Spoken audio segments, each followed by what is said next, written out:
সুধা সদন থেকে ভিডিও কনফারেন্সে শেষ দিনে নির্বাচনী প্রচারণায় যোগ দেন আওয়ামী লীগ সভাপতি শেখ হাসিনা। কুমিল্লা, যশোর, টাঙ্গাইল, পাবনা ও পঞ্চগড়ে 5টি নির্বাচনী সভায় বক্তব্য দেন তিনি।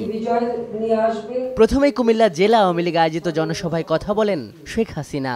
এ সভায় তিনি বলেন, সন্ত্রাস ও দুর্নীতিতে অভ্যস্ত বিএনপি জামাত তার চরিত্র বদলায়নি। নির্বাচনের দিন নেতাকর্মীদের ভোট কেন্দ্র পাহারা দেবার আহ্বান জানান তিনি। প্রত্যেকে নিরাপদে চলতে হবে, একটা সুন্দর পরিবেশ যেন বজায় রাখে সেদিকে দেখতে হবে। প্রত্যেকটা ভোট কেন্দ্র আপনাদের পাহারা দিতে হবে যাতে করে ওরা সন্ত্রাসী কর্মকাণ্ড না চালাতে পারে, কারণ ওদের চরিত্র বদলায় নাই।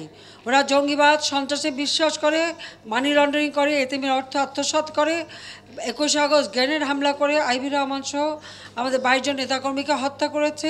এরপর প্রধানমন্ত্রী একে একে যশোর, টাঙ্গাইল এবং পাবনা জেলার নির্বাচনী সভায় যোগ দেন। প্রতিটি দল নির্বাচনে আসবে বলে প্রত্যাশা ব্যক্ত করেন তিনি।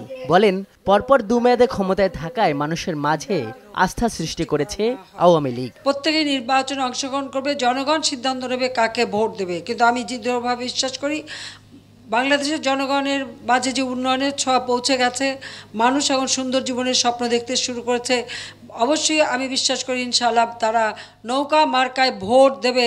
উন্নয়ন ও অগ্রগতি ধরে রাখতে 30 ডিসেম্বরের নির্বাচনে নৌকাকে বিজয়ী করার আহ্বান জানান আওয়ামী লীগ প্রধান। নৌকা মার্কায় ভোট দিয়ে প্রার্থী আছে তাদেরকে জয়যুক্ত করবেন, যেন যে উন্নয়নের প্রোগ্রাম আমরা নিয়েছি সেগুলি যেন আমরা বাস্তবায়ন করতে পারি।